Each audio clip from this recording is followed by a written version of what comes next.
Hello नमस्कार साथियों, स्वागत है आप सभी का आपके अपने YouTube platform general creation BBK में। दोस्तों, आज हम आपसे इतिहास के विषय में चर्चा करेंगे। दोस्तों, आइए इतिहास के बारे में समझते हैं। मित्रों, जैसा कि इतिहास की वजह से आप जान ही सकते हैं, नाम में ही छुपा हुआ है इतिहास, यानी कि पुराने समय के बारे में जानना। मित्रों, इतिहास को क्या कहते हैं? पुराने समय के यानी कि अतीत की घटनाओं की जो जानकारी हमें प्रदान कराता है उसे इतिहास कहते हैं। तो इतिहास लिखा हुआ है दोस्तों। तो इतिहास के यदि पिता पूछा जाए आपसे, इतिहास के पिता कौन है, तो मित्रों आप क्या बताएंगे? इतिहास के पिता कौन है? इतिहास के पिता का नाम है, इतिहास के पिता का नाम क्या है दोस्तों? हेरोडोटस। इतिहास के पिता का क्या नाम है? हेरोडोटस, यानी फादर ऑफ हिस्ट्री, हेरोडोटस। अब इतिहास को यदि देखा जाए तो इतिहास को 3 कालखंडों में विभाजित किया गया। इतिहास को कितने कालखंडों में बांटा गया? इतिहास को बांटा गया मित्रों 3 कालखंडों में। और कौन सा? इतिहास को 3 कालखंडों में जब विभाजित किया गया तो विभाजित करने पे पता चला कि इतिहास किन रूपों में विभाजित है। पहला क्या है दोस्तों? प्रागैतिहासिक।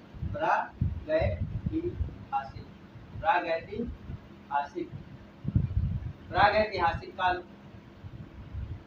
पहला दोस्तों क्या था? प्रागैतिहासिक काल। दूसरा क्या था दोस्तों? दूसरा था आद्य ऐतिहासिक काल। आद्य ऐतिहासिक काल। और जो तीसरा काल आया तो उस तीसरे काल को कहा गया दोस्तों, क्या कहा गया? ऐतिहासिक काल। ऐतिहासिक काल। तो इतिहास के 3 काल थे। कौन कौन से काल? प्रागैतिहासिक काल, आद्य ऐतिहासिक काल और ऐतिहासिक काल।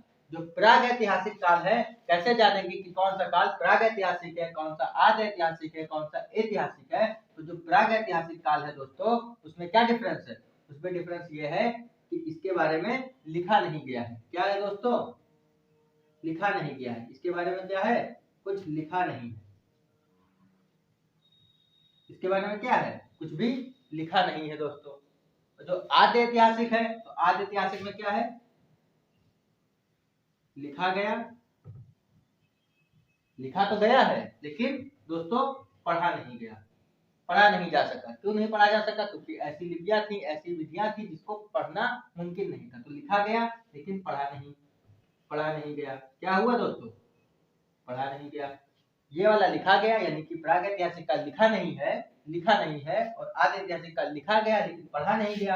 और जब ऐतिहासिक काल में आएंगे तो ऐतिहासिक काल में आने पे पता चलता है दोस्तों, इसको क्या किया गया? इसको लिखा भी गया, इसको लिखा गया, ठीक, इसको लिखा गया और क्या हुआ? पढ़ा भी गया। लिखा भी गया और पढ़ा भी गया। ये लिखा नहीं था, ये लिखा हुआ था, पढ़ा नहीं गया था, ये लिखा गया था और प्लस पढ़ा गया था। अब इसके उदाहरण की ओर यदि चले कि देखें, इसके उदाहरण को यदि समझें कि प्रागैतिहासिक काल में क्या आता है जो लिखा नहीं गया था, तो प्रागैतिहासिक काल में दोस्तों आता है आपका पाषाण काल। कौन सा काल? पाषाण काल। और दोस्तों कौन सा? ताम्र पाषाण काल। ताम्र पाषाण काल। कौन सा काल? पाषाण काल और ताम्र पाषाण काल। तो कैसे याद करेंगे? पीटी, यानी पाषाण काल, ताम्र पाषाण काल, पीटी से याद कर लेंगे। आद्य ऐतिहासिक काल में जब आएंगे तो आद्य ऐतिहासिक काल में आपको पता चलेगा दोस्तों, हड़प्पा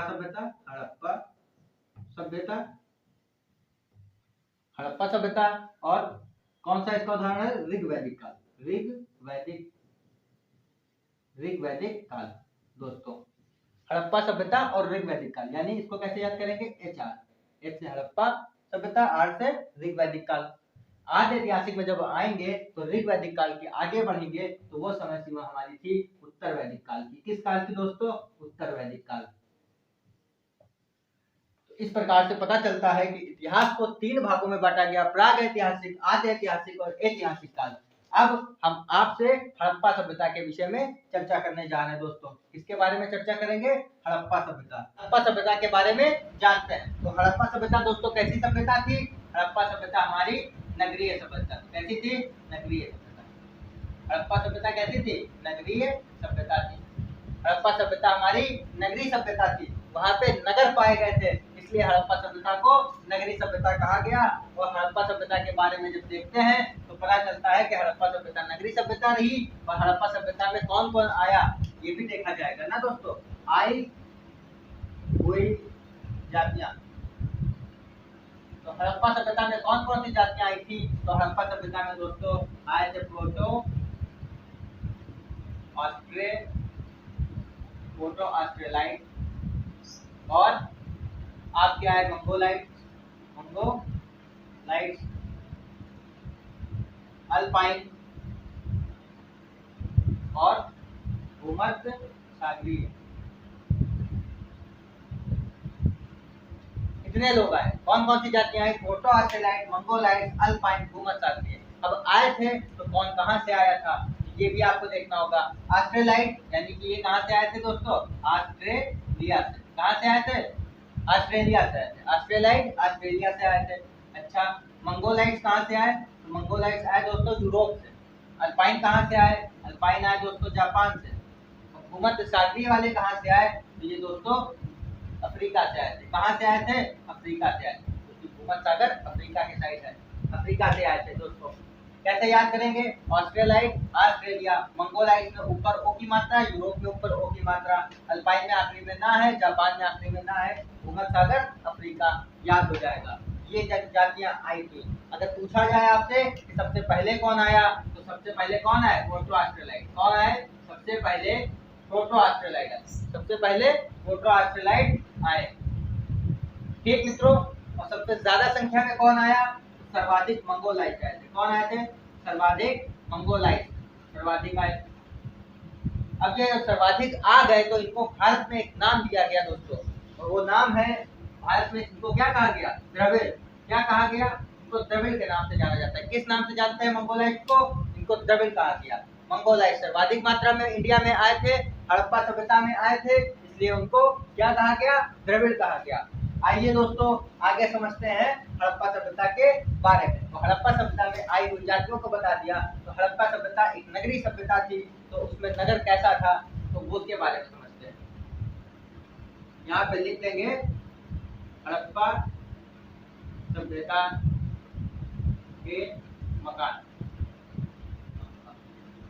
दोस्तों हड़प्पा सभ्यता के जो मकान थे का दो रूपों में वितरण किया गया था। एक पश्चिमी टीले के रूप में था, एक पूर्वी टीले के रूप में था। तो हड़प्पा सभ्यता के जो मकान थे वो किन दो रूपों में बटे हुए थे?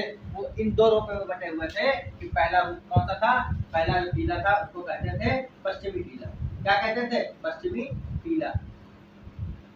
यानी पश्चिमी टीले की हड़प्पा सभ्यता और पूर्वी टीले की हड़प्पा सभ्यता पूर्वी टीला। अब पश्चिमी टीला क्या था और पूर्वी टीला क्या था?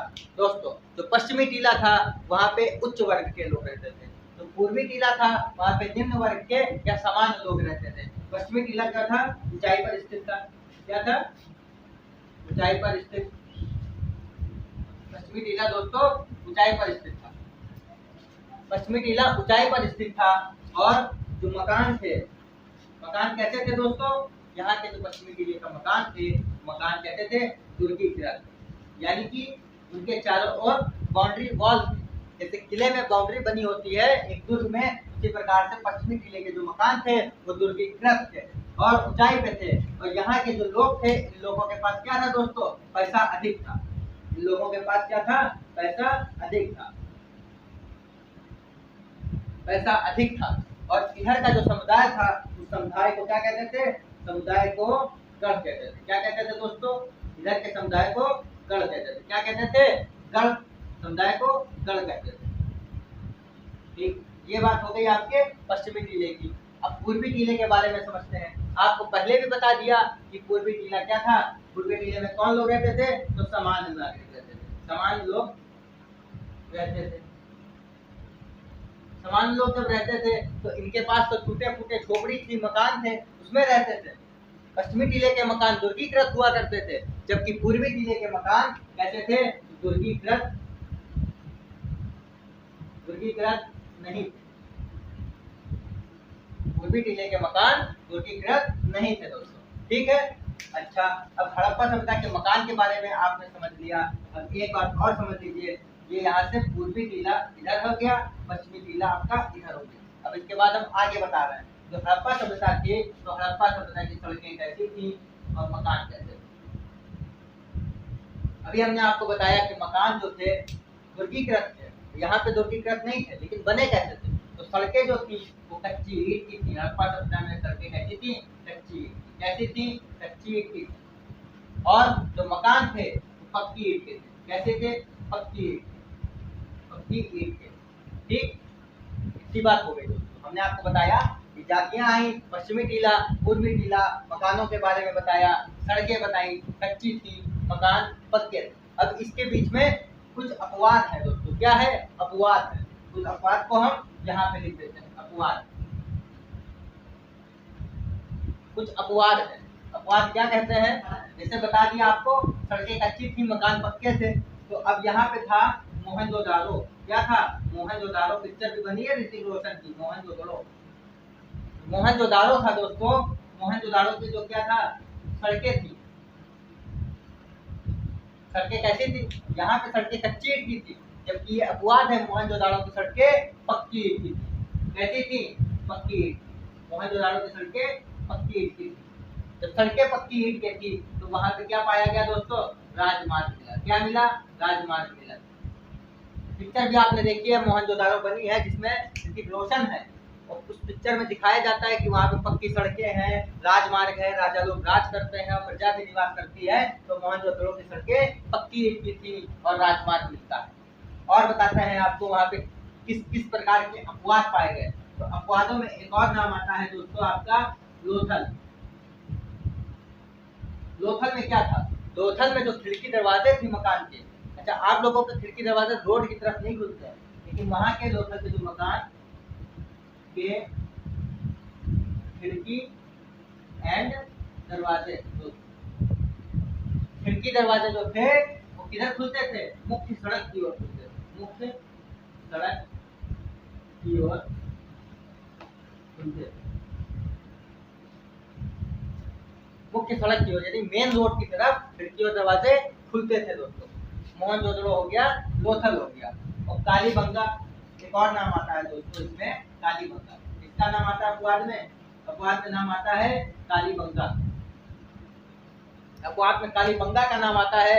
और ये पता चलता है कालीबंगा से कि यहाँ क्या था, कच्ची ईंट के मकान। कैसे थे, कच्ची ईंट। जबकि अभी बताया गया आपको कि यहाँ पक्की ईंट के मकान, लिखा हुआ है मकान पक्की ईंट के, लेकिन अपवाद में यह हो गया कालीबंगा में कच्ची ईंट के मकान। कैसे, कच्ची ईंट के मकान, ये अपवाद हो गया, कच्ची ईंट के मकान।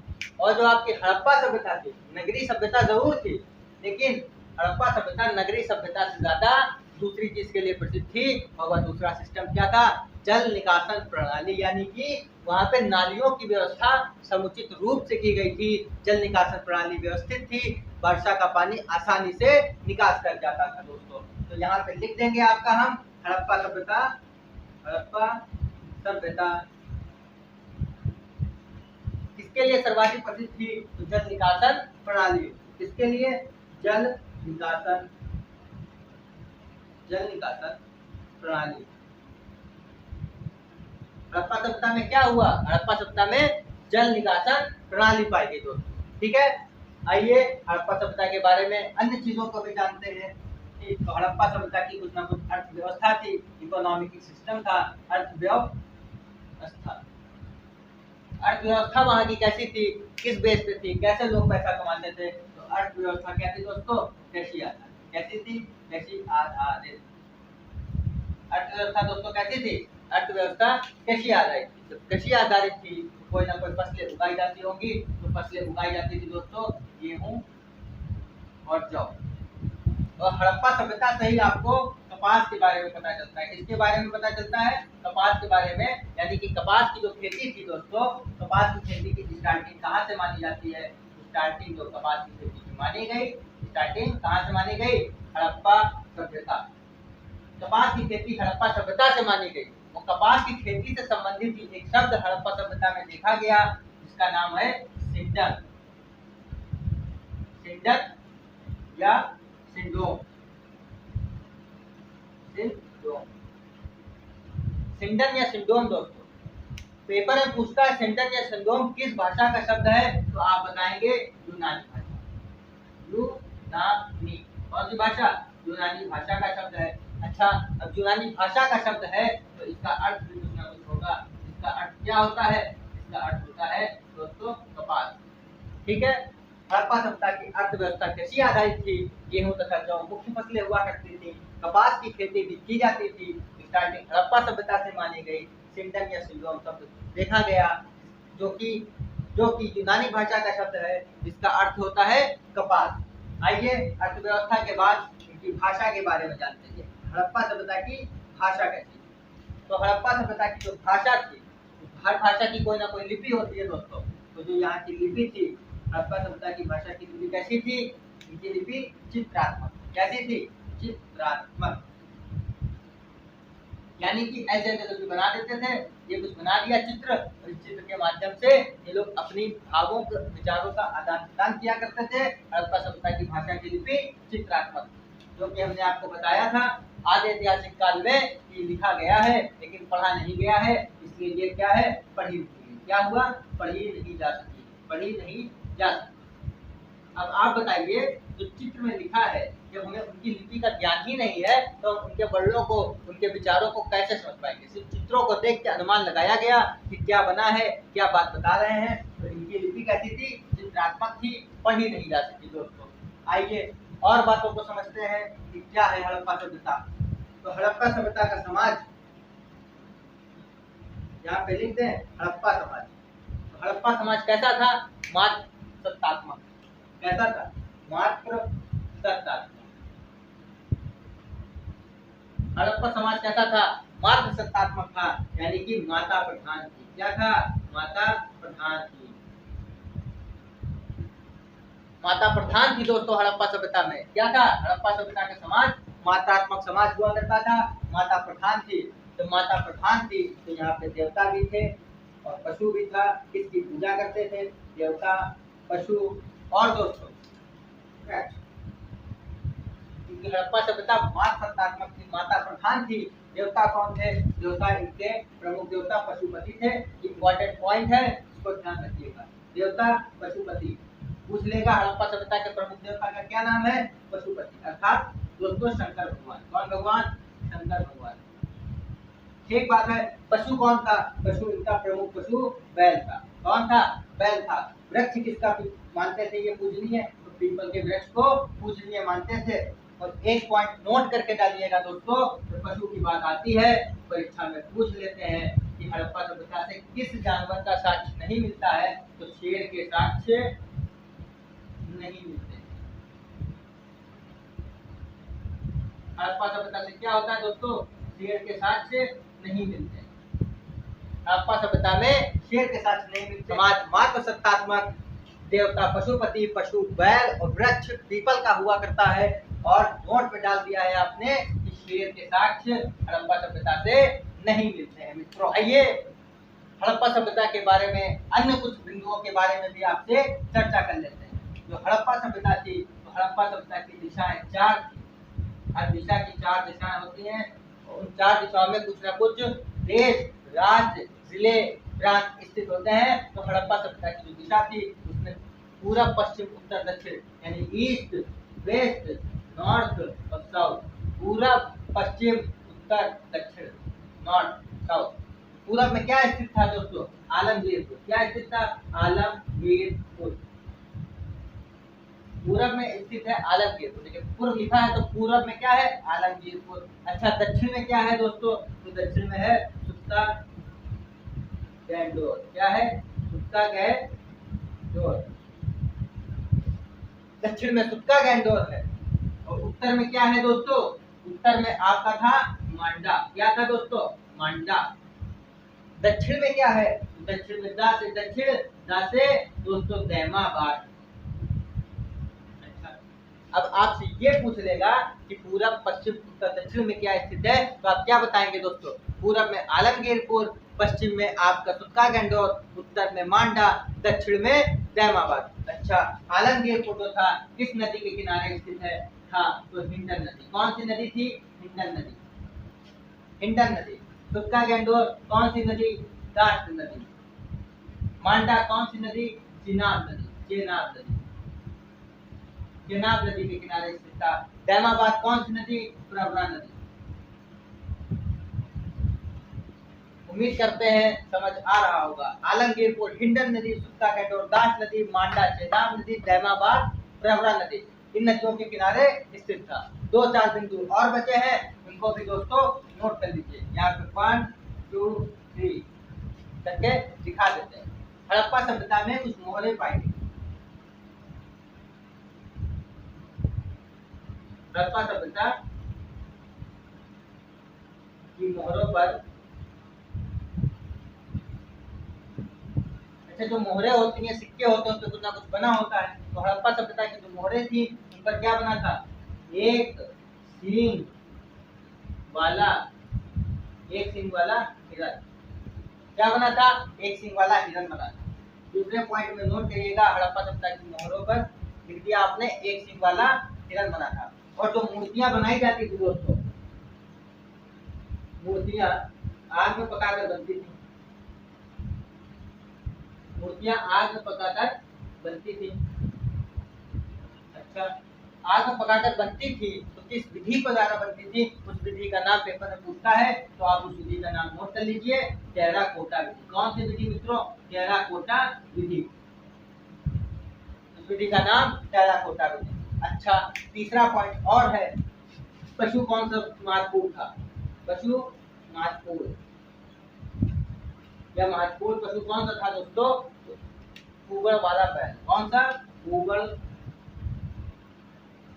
वाला बैल। दोस्तों आज हमने आपको क्या क्या पढ़ाया?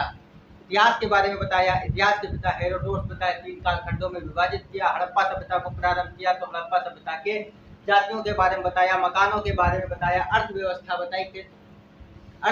बताई, उसके बाद आपको भाषा बताई, भाषा के पश्चात समाज बताया, देवता, पशु, वृक्ष और कुछ सब इम्पोर्टेंट पॉइंट्स बताए। दोस्तों उम्मीद करते हैं यदि आपको वीडियो अच्छा लगा हो तो वीडियो को लाइक करिएगा, शेयर करिएगा और चैनल को सब्सक्राइब करना ना भूलिएगा। और साथ ही इसका कुछ बिंदु बचे हुए हैं, वो हम अगले पार्ट्स में लाएंगे और उनको आपको बताएंगे। Thank you.